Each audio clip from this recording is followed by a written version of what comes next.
नमस्कार, मैं प्रिया ओझा और आप देख रहे हैं तहलका वर्धा। दोस्तों, वर्धा में विधानसभा इलेक्शन का माहौल है और इसी बीच हम आए हैं पौनार। यहाँ पर कुछ लोगों से हम पूछेंगे कि वो आने वाले दिनों में किसे अपने आमदार के रूप में देखना चाहते हैं। तो चलिए पूछा जाएगा।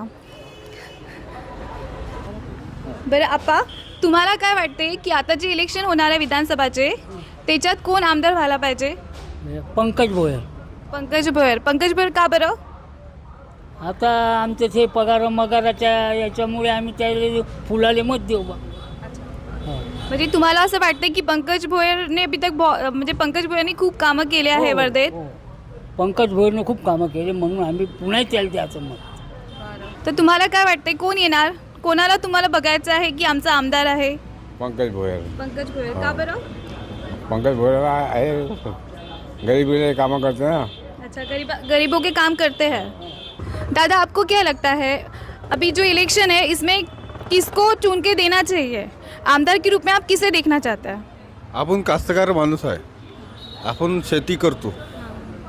कॅनलमधून पाणी आलतो 12 रात्री 12 वाजतापासून.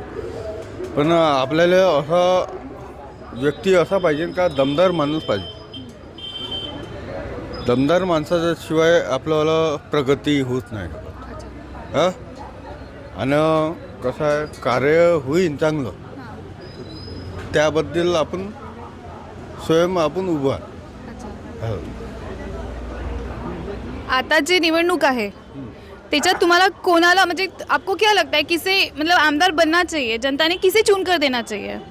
हो, तर आमदार आले पाहिजे ना, आपलेवाले कमळवालेच आले पाहिजेत. पण कसं आहे कोणत्या गोष्टी थोडंसं मायनस पॉईंटमध्ये होऊन राहिल्या त्याच्यामुळे लोक का नाही थोडंसं त्रस्त आहे. मायनस म्हणजे कुठल्या गोष्टीबद्दल बोलत आहे तुम्ही? हे आता हे लाडकी बहीण आणली, हे सगळ्याबद्दल आपण कसं आहे. लाडकी बहिणांचा का बरं विरोध एवढा? हो, तर लाडकी बहीणचा विरोध नाही आहे, पण कसं आहे साधारण कास्तकाराला आपल्याला तेवढा अनुदान भेटायचा ते भेटून नाही राहिलं. धन्यवाद.